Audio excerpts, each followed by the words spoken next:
Imagine trying to piece together the Earth's ancient past, stretching back millions of years, using only the most subtle clues. What was the climate like back then? And crucially, how did it possibly shape the very dawn of humanity? Big questions. Absolutely. Today, we're taking a deep dive into some really groundbreaking new research. It completely re-examines long-held ideas about rainfall in northern Africa. And the implications for early human evolution are potentially huge. Exactly. It's all about looking at those tiny signals, those microscopic clues from deep time, and figuring out what story they really tell. Especially, when that story challenges what we thought we knew. Right. So our mission today is basically to sift through these latest scientific findings, pull out the most important insights, and we'll give you a clear understanding of this complex but honestly fascinating story. Couldn't have said it better. And this deep dive, it's based primarily on a remarkable new study. It's led by researchers from Brown University, published in Science Advances. A top journal, yes. And we've also got detailed excerpts from the study itself to draw on. So let's unpack this scientific detective story. Okay. For decades, the sort of established narrative about northern Africa's climate, this is during a really crucial period, between about 3.5 and 2.5 million years ago. The Pliocene-Pleistocene transition. Right, that transition. The story was pretty straightforward, wasn't it? The prevailing idea was that northern Africa was drying out, like dramatically. Yeah, that was the consensus, a major aridification event. And that interpretation, it was largely built on evidence from ocean sediment cores taken off the West African coast. Okay, the cores. Researchers had noticed a really significant increase in continental dust deposits in those cores right around that time frame. More dust blowing off the continent. Exactly. And the thinking was, well, this surge in dust must be a clear sign of the Sahara Desert expanding, probably driven by a decrease in summer monsoons. Makes intuitive sense. More dust, less rain, bigger desert. It seemed logical, yeah. A straightforward connection. And this supposed drying period, it wasn't just some abstract climate event. It lined up almost perfectly with a pivotal moment in our own family tree. It really did. You're talking about the appearance of the first known members of our own genus, Homo. Yes, Homo, alongside other early hominids like Homo habilis and Paranthropus. The timing was striking. Very striking. And the speculation was that these increasingly dry, more arid conditions might have been a key evolutionary pressure. The driver for change. Perhaps the key driver for adaptations like upright walking, the idea being that as forests shrank, early humans were forced out into more open environments, seeking new food sources. So the climate change literally pushed our ancestors onto 2 feet. Yeah, it was a compelling narrative. Yes, climate as the engine of evolution in this specific case. A very neat story. Okay, so that's the established picture. Drying Africa, more dust, push towards human evolution. But it all hinged on interpreting that dust record. How solid was that interpretation, really? What made this new team think, hang on, maybe there's another explanation? Well, look, the dust record was the best proxy available for a long time, and the correlation seemed quite strong. You can't fault the earlier researchers. Of course. But science progresses, right? Right. New analytical techniques let us ask different questions, or maybe more precise questions. And this new study, the one led by Bryce Mitsunaga at Brown, it makes its case using a more direct proxy for rainfall itself, not just the dust. Ah, okay. And that direct proxy, that's the leaf waxes, right? Correct. Leaf waxes. What exactly are they? How can something so tiny tell us about massive climate patterns millions of years ago? They're amazing, really. They're these tiny, incredibly durable, waxy coatings that plants produce on their leaves. Like a natural sealant helps them retain moisture. Okay, like waterproofing. Exactly. Yeah. And the critical part for the study is that in northern Africa, these waxes are mainly produced during the summer growing season, when the rains come. Got it. Summer rains wax production. Right.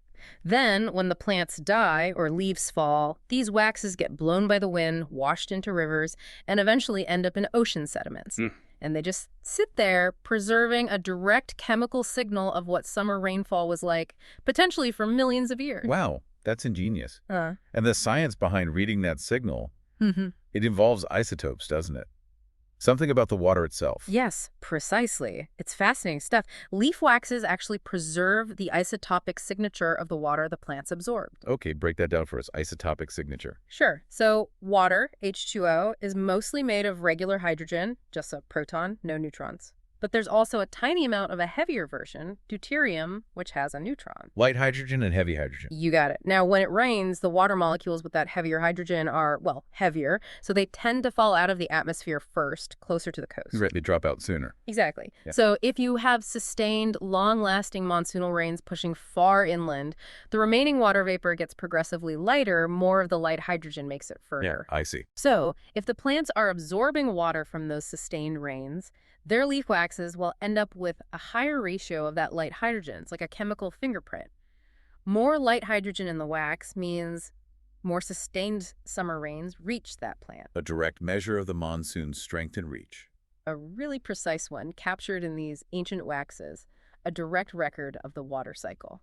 So this team goes back to the very same ocean cores where the dust evidence was found. The exact same ones. And they meticulously analyzed these leaf waxes.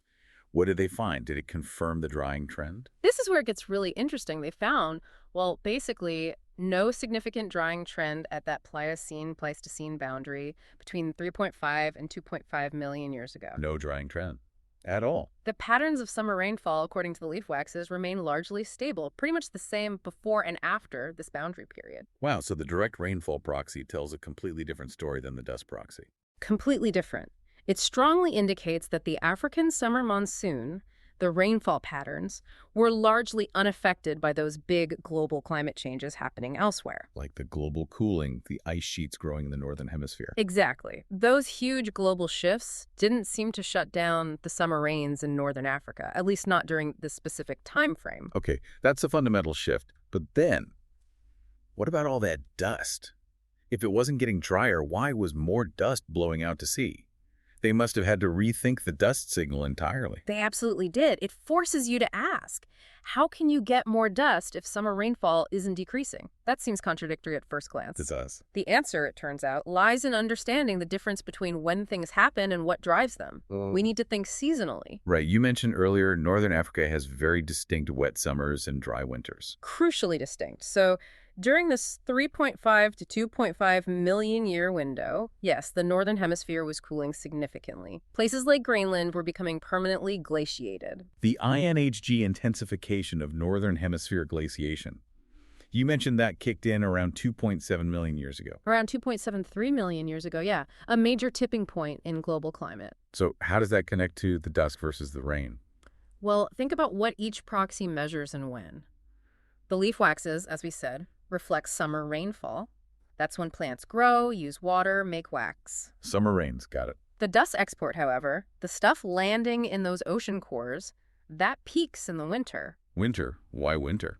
Because that's when the northeasterly trade winds, often called the harmattan winds, are strongest. These are dry, dusty winds blowing from the Sahara out over the Atlantic. The harmattan, dry season winds. Exactly. So the leaf waxes tell a summer story, and the dust tells mainly a winter story. Okay, so this is the decoupling idea the study talks about. Summer rain and winter dust aren't necessarily linked. They respond to different things. Precisely. That is the crucial insight. Different parts of the atmospheric circulation system control summer rain versus winter dust. How so? What controls each one? Summer rainfall in that region is mostly driven by local factors, primarily how much the sun heats the northern African landmass. More heating draws in moist air from the ocean, the monsoon. The study suggests this local solar heating remained pretty stable during this period. Okay, so summer monsoon strength was relatively steady. But the winter trade winds, the harmattan carrying the dust, they're much more influenced by things happening far away specifically, those high-latitude climate processes. Like the cooling and ice growth up north. Yes, and the resulting temperature difference between the colder high latitudes and the warmer tropics. Scientists call this the meridional temperature gradient. Okay, the temperature difference between pole and equator. Right. As the North cooled and ice sheets grew, especially after 2.73 million years ago, that temperature difference across the North Atlantic got steeper. Like a steeper hill for air pressure. Sort of, yeah. It essentially strengthens the atmospheric circulation, including those winter trade winds. Stronger winds pick up more dust from the dry winter landscape. So the increased dust after 2.7 million years ago wasn't necessarily because the land was drier overall due to less summer rain. Exactly. It was because the winter winds got stronger due to cooling way up north and simply blew more of the existing surface dust out to sea. That's the core argument. Stronger winter winds, driven by high-latitude cooling, led to more dust transport. It didn't require a decrease in summer rainfall. So the dust signal wasn't really measuring overall aridity in the way people thought. Not directly, no. Before about 2.7 million years ago, maybe the summer moisture helped stabilize the surface enough to limit winter dust. But after the high latitudes cooled significantly, that link seems to have weakened or changed. The stronger winds became the dominant factor for dust export in winter. The signals decoupled. Winter wind strength versus summer rain amount. That's the key takeaway on the climate mechanics. Okay, so let's step back and look at the implications. This is huge for the human evolution story, isn't it? That long-standing idea that a big drying event between 3.5 and 2.5 million years ago drove adaptations like upright walking, that's now seriously questioned. It is. It complicates that narrative considerably. If there wasn't a major drying trend then, it calls for new research to figure out, okay, when and why did northern and eastern Africa eventually become drier? Because we know it did, just maybe later than we thought. Right, the drying happened eventually. It did. But it also means we need potentially new theories to explain the timing of early Homo and those specific adaptations if the supposed climate trigger wasn't pulling the trigger at that moment. It really opens up the field for new ideas about what drove those early evolutionary steps. Absolutely. It's a major question mark over a foundational theory in paleoanthropology. And beyond our own past, these findings might hold lessons for our climate future too. You mentioned CO2 levels. Yes, it's thought that CO2 levels back in the Pliocene-Pleistocene boundary were perhaps roughly similar to where they are today, around 400 parts per million. Wow. Though, as you said, going in opposite directions. Yeah. Decreasing then, increasing rapidly now. A critical difference, yes. But understanding how the global climate system influenced the regional water cycle back then, under conditions somewhat analogous to ours, could give us invaluable insights. Especially for predicting future rainfall in northern Africa, which is already a very water-stressed region. Exactly. It's like using the past as a natural laboratory to better anticipate future changes. And we should be clear, this study focuses on 3.5 to 2.5 million years ago, showing stability in summer rain. Right. Drying did occur later. Significant drying seems to happen between about 1 and 0.5 million years ago during what's called the mid-Pleistocene transition, so the story isn't over. There are still gaps in the data, more to investigate about the longer-term history of the African monsoon. Definitely. More research is needed to get the full picture across the entire Pleistocene. Okay, so wrapping this up, the core takeaway from this deep dive seems crystal clear. The story of ancient African rainfall and its link to dust is far more complex, more nuanced than the picture we had before. It really is. Winter dust and summer rain, these seemingly simple things, they can actually respond to different climate forces acting on different timescales and in different seasons. It's a fantastic example of how science progresses, isn't it? Yeah. Challenging old assumptions with new, maybe more direct evidence and leading to, well, deeper insights. Couldn't agree more. We learn how to read the evidence better, how to ask more refined questions. It's the process of discovery. And it leaves us, and you listening, with a really provocative thought, I think. If that widely accepted climate driver for key moments in early human evolution is now under question, at least for this specific period, what other factors might have truly shaped our ancestors' path? And how might our understanding of things we see every day, like dust blowing in the wind or the patterns of rain, hold the keys to unlocking those really profound mysteries about where we came from?